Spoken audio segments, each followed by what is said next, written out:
Bon, je viens d'arriver à Orly, je ne sais pas du tout où je vais aller, ça va être la grande surprise. Je pense que je vais croiser Ismail, là, qui devrait pas tarder à me rejoindre. Il va m'apprendre le match et donc le pays dans lequel on va aller. La grande question, moi tu es juste là. Ismail, ça va? Comment ça va? Ça va Bien. tranquille, ça va tranquille. Je dois dire Vince Sky ou je dois dire président? Tu veux dire Vince Sky? D'accord, Super, c'est un d'accord. peu plus- Globetrotters, nouvel épisode et première fois qu'on accueille un président de club. C'est vrai, Vrai joueur de foot, mais président de club. Est-ce que tu as une petite idée d'où on va? mais pas du tout et on m'a dit ne regarde pas sur Google. Je n'ai rien regardé. T'as Donc rien là, regardé? j'avoue que c'est la grande surprise à 100%. Pays de foot, ville de foot, derby de foot, derby de fou et vrai derby Ballon d'Or. Ballon d'or. Ballon d'Or. Et il y a de vrais candidats parmi les deux équipes qui se rencontrent. Il y a une équipe qui joue encore très gros sur plusieurs tableaux dans cette fin de saison. Oh, alors là, tu me vends vraiment du rêve. Est-ce que tu as une petite idée? En Ligue des Champions, il y a les 4 pays sont encore représentés. Il y a l'Italie, la France, l'Angleterre On va et pas en l'Allemagne. France. On va pas en Je France, t'aurais oui. pas emmené à Orly. Ok. Pays de foot, l'Angleterre. Non. Non. L'Italie. Oui. Inter de Milan. Oui. Il joue contre qui? Mais c'est pas le derby Milan, c'est l'Inter de Milan. What En Coupe d'Italie. the fuck? À San Siro, je pense que c'est à San Siro. Exactement. Je suis jamais allé là-bas, je suis tellement content d'aller découvrir ça. On t'a préparé pas mal de surprises avec Putain de Brieux, merde. avec le reste de l'équipe. Je sais ta culture foot, donc on va pas mal échanger sur les Marco Van Basten, les Ronaldo. Ah non, là, tout c'est la ça. vraie histoire là, c'est la vraie histoire du football. Là, on n'est pas dans la blague. Exactement. C'est à quel stade? Demi-finale retour, un partout au match aller. En plus, parfait. Et non mais tout est réuni pour Tout que est ce là. soit la folie. Donc on y va? Ça On va va être prendre incroyable. l'avion. Je te suis. Go, c'est parti.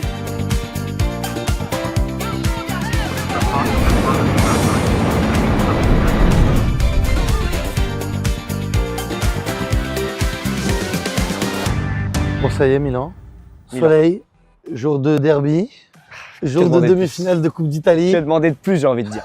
Sur ces matchs-là, on l'a vu depuis qu'on se balade avec Globetrotters, que tu as toujours une part d'irrationnel dans un derby. Ce qui est le plus drôle, c'est qu'ils se disent, c'est même pas gagner, c'est faire perdre l'autre. Ah Tu oui, vois, oui, je sais ce que tu veux dire. Empêcher l'autre de gagner. Oui, c'est vrai aussi, parce que l'Inter est toujours dans la course, donc en vrai, ils Et peuvent les empêcher. trois, le championnat, la coupe et la Champions. Je parlais avec un ami qui me disait peut-être qu'il pouvait tout perdre comme tout gagner. C'est la saison de l'Inter, ou peut-être que c'est une saison d'horreur s'ils perdent les trois, parce qu'en vrai, ça serait quand même catastrophique de rien gagner sur les trois. On va d'abord se balader un petit peu et on va commencer avec le musée du Milan. Allez, Ça Je peut, te être, suis, on ça y peut va. être pas mal. c'est très beau, le doré sur le rouge, là. C'est la classe. Valide. Quand tu rentres déjà, Franco Baresi, Ouais. Maldini, tu sais quel pied il était? Il était droitier à la base. Ah bon? Et il a dépanné quand il a commencé en jouant à gauche. Il est devenu gaucher Et parce il qu'il est a devenu gaucher parce qu'il a dû jouer. Putain, T'imagines, putain, à ce niveau-là, La polyvalence, c'est fou. c'est Paolo Maldini. Maillot de Cesare Maldini. C'est le papa. Quand on bat l'Italie en quart de finale au tir au but, c'est lui le sélectionneur de l'Italie. Et en fait, tu as Cesare Maldini, Paolo Maldini, et ensuite le fils de Paolo Maldini qui a joué, qui est allé en Italie aussi. Pour repas de famille, d'avoir des discussions assez... T'as combien de Ligue des Champions, toi? Une? Oh, t'es nul. Tu vois, ce genre de maillot, là, ça, maintenant, c'est une pièce de mode, tu vois ce que je veux dire? Quand t'étais entraîneur, fallait que t'aies une calvate. Hein. Si t'as pas de calvate quand t'es coach, tu peux pas Faut jouer. pas accepter. Baresi, lui à côté, je pense que c'est Evani. Et là, c'est Ancelotti. Après, t'as Tassotti, Gullit. C'est marrant parce que les jeunes, c'est avec les jeux vidéo. Ils voient les cartes légendes. Et là, tu vois que Gullit, c'est une carte de fou dans le jeu, tu vois. On se rend pas compte à quel point les jeux vidéo, ça nous crée aussi la culture foot parce qu'au final, Adriano, 2005-2006, je me rappelle, c'était le joueur le plus fort du jeu. Donc tu crées un lien d'affect parce que dans le jeu, tu gagnes grâce à lui. Vince Sky, c'était le genre de mec qui prenait des joueurs avec 99 en C'est vitesse, ça, voilà. 99 en frappe. Hein. J'aime pas la difficulté. Ah, ouais.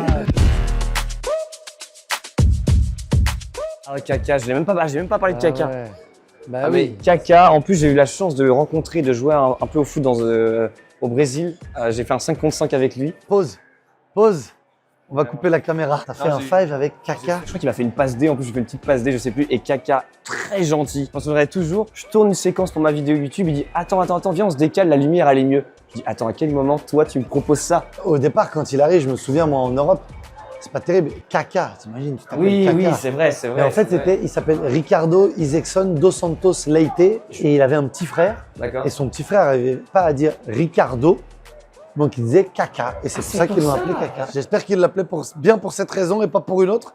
Mais ouais, quel joueur. Ah, j'adorais moi. La double accélération. Le Folland, Ouais, voilà, exactement.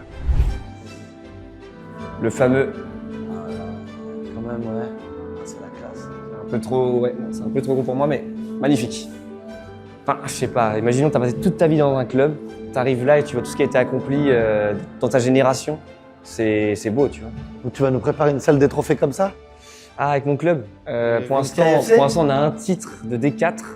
Bien quand même. C'est déjà bien, on a été champion une fois, tu vois ce que je veux dire? Si tu dois choisir un joueur dans le match de ce soir pour signer au PSG. Lautaro Martinez en numéro 9. Ouais. J'aime beaucoup les équipes où il y a un vrai neuf, un pur neuf. Je suis peut-être un peu plus à l'ancienne, moi, en termes de tactique. Ouais, j'aime bien, j'aime bien. Le 4-4-2, des fois, il me manque un peu, tu vois. Le petit 4-4-2. Ça me plaît bien, ouais. Moi, je récupérerais Mike Maignan. Moi, je prends pas Joao Félix, par contre. T'as vu l'évolution du Ballon d'Or? C'est ce que je suis en train de regarder, là. Là, on voit une petite différence de taille. Là, c'est des balles quand tu joues à la piscine, mais là, par contre, c'est... Ça, c'est quand c'est devenu sérieux. Ballon d'Or France Football, Marco Van Basten, 88, 89, 92. Georges Weah, c'est le premier Ballon d'Or quand le Ballon d'Or s'est ouvert aux joueurs non européens. Avant 95, t'imagines un mec, Pelé, il aurait eu le Ballon d'Or. Maradona. C'est le seul club, le Milan, qui a réussi à avoir à chaque fois un podium 100% Milan. En 88, c'est Van Basten, Gullit, Rijkaard. Et en 89, c'est Van Basten, Baresi, Rijkaard. C'est jamais arrivé. Ils ont eu 3 joueurs sur le podium. Non mais attends, je suis un fou. On n'a pas parlé d'Andrea Pirlo. On est des fous. Non. On va refaire tout le tour. Et Marek Jankulovski.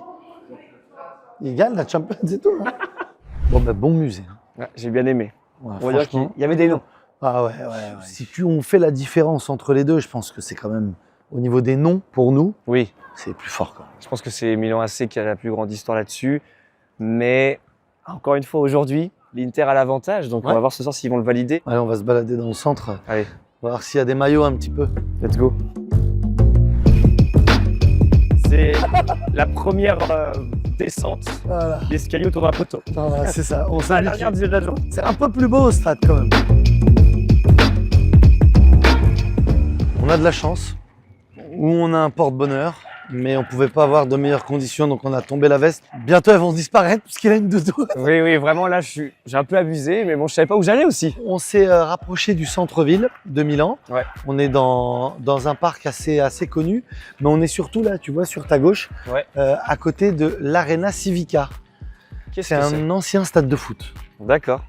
À première vue, comme ça, on dirait pas du tout. Non, on dirait pas du tout que c'est un club de foot. T'as un peu de, tu sais, les éclairages et tout qu'on voit dans les lampadaires, les lampadaires dans les stades. En gros, c'est l'ancien stade de l'Inter. D'accord. Et donc, à cette époque-là, il n'y avait pas de partage parce que maintenant, San Siro, c'est pour les deux clubs. Exactement. C'était vraiment l'Inter ici. Et tu parles de partage. Moi, je vais te parler de séparation. On a vu tout à l'heure Milan fondé en 1899. Un peu moins de 20 ans après la fondation, en 1908, des Italiens et des Suisses disent nous on part parce qu'on n'est pas d'accord avec cette politique qui interdit aux joueurs étrangers de jouer pour le Milan. Donc si vous ne voulez pas le faire, nous on va créer un club à nous et du coup très logiquement ils l'ont appelé Internazionale. Le Milan, le rouge et le noir, c'est le rouge pour le feu, ils disaient qu'on était les diables, et le noir pour la peur qu'ils instaurent aux adversaires. Et à la base, l'Inter, les couleurs c'était or, bleu et noir. Et après ça s'est un petit peu plus démocratisé avec les nerazzurri et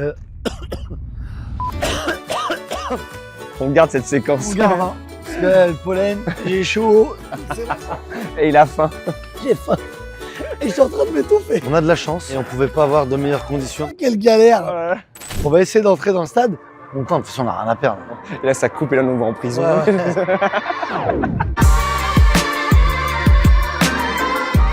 Ça donne envie de jouer là. Ah ouais, là ça donne envie de jouer là. Ça a été construit sous Napoléon. Je kiffe ça en fait. Ah mais j'aime trop moi ça. Il y a l'Inter qui a joué ici donc de 1930 à 1947. C'est ça. Aujourd'hui c'est très utilisé, ils disent, avec le rugby. Le rugby aussi. Et bon, tu dois voir, tu vois, les clubs d'athlétisme. Ça rappelle, tu vois, le truc un peu, très à l'ancienne, début du siècle, du XXe siècle, avec les gradins. En vrai, tu joues aujourd'hui ici, même si c'est un niveau bas, tu te dis, il y a quand même l'Inter qui a joué ici. Tu vois l'histoire par le bâtiment, tu vois, et ça fait quand même quelque chose. Tu dois respecter les lieux. Tu vois bien que c'est les vieux stades. Il y a la piste d'athlétisme. Oui, là, on est hors du temps, il n'y a pas les toits, il n'y a rien du tout. C'est vraiment les premiers stades de football. Tu sais, les pâtes avec la cuillère. Arrête, j'ai trop faim. Tiramisu, il était bon. Très, très bon. Je pense qu'il y a 3-4 heures de marche, histoire de... On est dans une ville marquée Ballon d'Or. Oui. Qui est le ballon d'or ultime pour toi? Une réponse pas du tout originale, je veux dire CR7. C'est parce que déjà, je sais pas, je suis d'origine portugaise, j'ai affronté CR7 qui m'a fait exploser ma carrière. Attends. Et t'as affronté CR7? J'ai affronté CR7, ouais, dans son jardin, à Madrid. Je te jure. C'est vrai? Je l'ai battu, en plus, dans un Non, mini. vous avez fait quoi? Attends, vous n'avez pas fait des coups francs quand même? Non, j'aurais jamais gagné. C'était un crossbar challenge. Vu que c'est Ronaldo, il veut tout gagner. Donc il avait Tu lui as foutu la haine? Non mais je l'ai ressenti un petit peu, mais après il l'a caché vite parce qu'on finit on s'en fout, mais de toute façon tu peux pas arriver à ce niveau-là sans vouloir tout gagner dans ta vie, c'est pas possible. Après, voilà, pour la fierté de la France, je dirais Zidane aussi, parce que Zizou pour moi c'est tout. En tant que Français, Quel est le ballon d'or le plus surcoté? c'est très récent, mais je veux dire Rodri pour moi. Ah ouais? Ouais.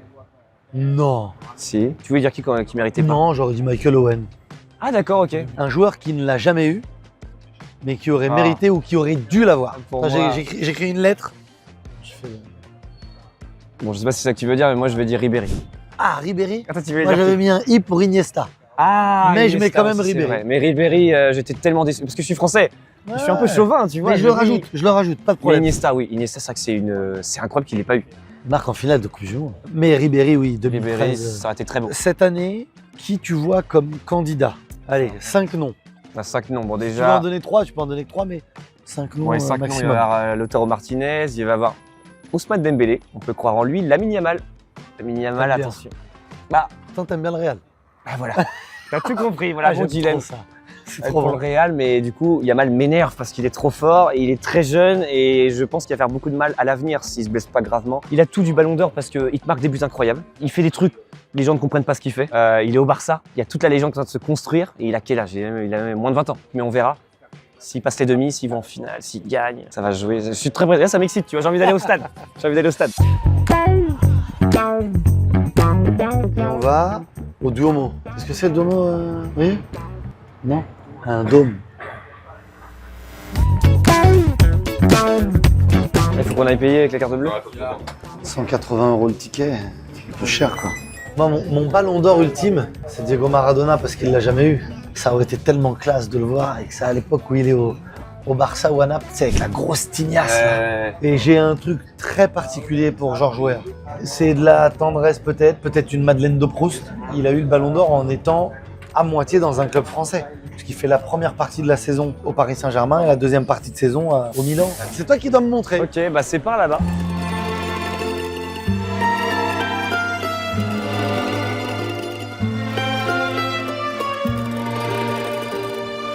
C'est très très beau. Ah ouais, c'est gigantesque. Allez, ils bossent, ils sont employés, c'est des fonctionnaires. Ils sont employés à la mairie de Milan. Gianluca, Merci beaucoup. donc qui va gagner ce soir? Inter. Inter, toi plus Milan, plus de sensibilité. Ouais, Milan, même en termes de club aussi, j'avoue. Ouais. J'aime beaucoup.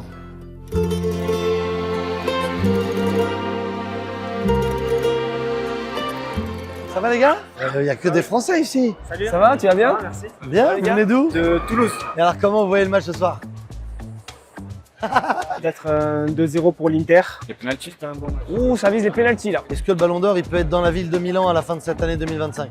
Paris champion. Lautaro. Si vous gagnez les 3, triplé avec Lautaro qui marque en finale. Bon match les gars. À tout à l'heure, régalez-vous bien. Ciao, bon match. Mais t'es bon Brieux hein. L'écharpe du match officiel de ce soir. Incroyable. Merci Brieux, je peux te checker? Ça présage une belle ambiance.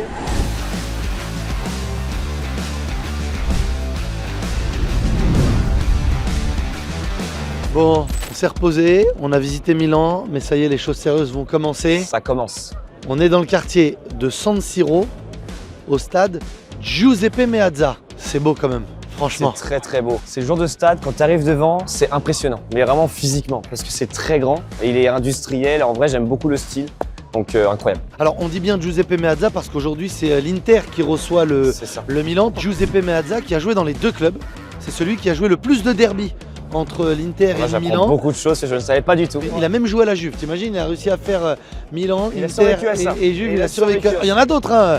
Pirlo l'a fait. Pirlo l'a fait. Puis autour de nous, il y a des supporters de l'Inter, il y a des supporters de Milan, il y a même des boutiques qui vendent en même temps des produits de l'Inter et en même temps des produits du Milan. C'est assez marrant, tu vois, parce que je m'attendais pas forcément à ça, mais au final, Moi non plus. ça donne une bonne ambiance. C'est vrai que pour l'instant, c'est très amical. Là, sur le parvis, c'est hyper agréable. Et même des amis, il y a souvent des duos. Il y a un mec qui est supporter de Milan AC et un autre mec qui est supporter de l'Inter, donc c'est très bon enfant. On va aller voir les supporters, mais on va leur demander qui va avoir le Ballon d'Or cette année. J'ai envie de demander aux supporters du Milan s'ils voient Lautaro. Est-ce que tu penses que parce qu'ils Lautaro ont va envie de tomber? pleurer. Who will win the Ballon d'Or this year? And Lautaro Martinez? No. He's strong, but not for this year. Because you like Milan. Yes, I'm from the other team. This time, no. Chi vincerà il pallone d'oro quest'anno? Il pallone d'oro quest'anno. Spero Lautaro, Ah. spero, però alla fine lo fanno vincere di nuovo chi? Penso che forse questa volta, perché non le hanno fatto vincere l'ultima volta, la fanno vincere Vinicius. Chi vincerà la Champions va vincere il pallone d'oro? Et oui, la réponse est là, les gars. C'est l'Inter de Milan qui va gagner. Solo l'Inter. Quest'anno il triplette, voglio vedere il triplette. Ah, le triplet. Ah, Cette année. Milan o Inter? Inter. Inter. Je pense qu'il est Oh, Inter. si vede, faccia milanista. Non. Non. Moi, je suis plus Milan AC. Chi vincerà il pallone de oro? È il Toro. Ah, Il Toro. Lautaro Martinez. Lautaro Martinez. Sì? Grande. Ah. Perché? Perché è il più forte, Stasera lo vediamo. Chi vincerà la Champions va vincere il pallone d'oro? Speriamo l'Inter. Speriamo l'Inter. Pallone d'oro quest'anno? Sì. Vinicius. Vinicius? Vinicius. Ok. Grande giocatore, Vinicius. Non giocatore del Milan, No Milano, no. non giocatore dell'Inter, No Inter. non Pas de Lautaro. Pas de Lautaro. No. Martinez è bravo, grande giocatore. Prossimo anno forse lui, se vince il Champions quest'anno, lui vincerà il pallone d'oro. Prossimo anno. Però grande giocatore Martinez. Stasera no però, stasera deve giocare. Télévision française. Française. Tu mets une crampe là, frérot. Tu me serres la main. Est-ce qu'il y a un joueur dans le match de ce soir qui peut être un vrai candidat pour le Ballon d'Or? Ouais, Lautaro Martinez, hein. J'ai envie de dire, c'est presque une évidence, quoi. Per Vinicius. Ah, Vinicius? Per Vinicius. You believe in Milan? In this year, no. Who will win the Ballon d'Or this year for you? It depends who win the Champions League. Yeah, but who will win the Champions League? So. For me, unfortunately, Inter. Oh, okay. So Lautaro Martinez can win the Ballon d'Or? He can. He Yeah. can. Yeah.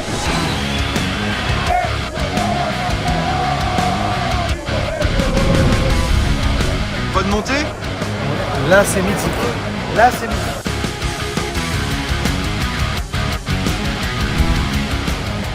Je vais récupérer un peu, puis on va aller s'asseoir.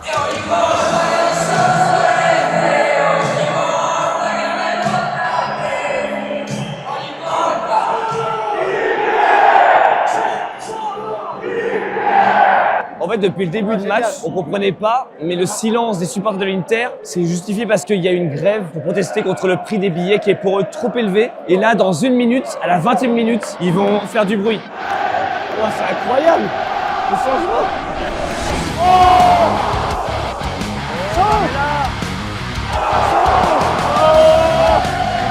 On suit le mouvement, les gars, on suit le mouvement! Ils s'est séparés, on dirait. savais que je l'ai entendu. Le centre! Ils sont tous pour Milan dans la tribune. 1-0, Milan AC. Ça sent le bourbier. Il y a mort, il y a mort. Ah, il y a but. Il y a mort de l'Inter, donc il y a but, ouais. Jovic encore. Je suis impressionné des supporters du Milan. Ils les ont éteints. Il y a un tiers des gens qui sont torse nu. Tout simplement. Il fait pas froid, mais il fait pas chaud non plus. Mac Maignan, Mais il l'a enlevé. Il l'a enlevé. moi je vois bien un 3-0. En vrai, de vrai, je vois bien un 3-0. 3-0. Quest'anno il triplette, voglio vedere il triplette. Ouah, ça quitte en force. Ah ouais, là, ils vont vider le stade. Ouais, grande soirée, on a vécu un truc de fou franchement pour ce nouvel épisode de Gold Trotters. Vous entendez les supporters du Milan, ils étaient à l'extérieur. On a entendu que ce soir, ceux de l'Inter faisaient la grève. Même au bout de 20 minutes, ils les ont éteints complètement. Je suis pas sûr que Lautaro Martinez ait marqué beaucoup de points pour le Ballon d'Or ce soir. Il a peu existé et quand il a eu des frappes, c'était totalement loupé. Je te dis chapeau, parce que très vite tu as dit ça peut finir en 3-0 pour le Milan. Moi jusqu'au bout j'ai cru que l'Inter allait revenir, mais surtout je veux te remercier parce que c'était un kiff pour moi de partager une journée avec toi comme ça. Bah pareil, c'était incroyable. Merci encore pour l'expérience. Je me suis levé ce matin, je savais pas où j'allais. J'atterris ici à San Siro et vraiment un beau match avec des beaux buts et hyper content. Merci beaucoup. Je te souhaite plein de bonnes choses et que à ton échelle à toi, tu vives des moments comme ça avec ton équipe. Merci, on espère. Merci beaucoup, Monsieur le Président. Bah, merci à toi, Smaïl. Merci beaucoup. C'était incroyable. Merci les gars.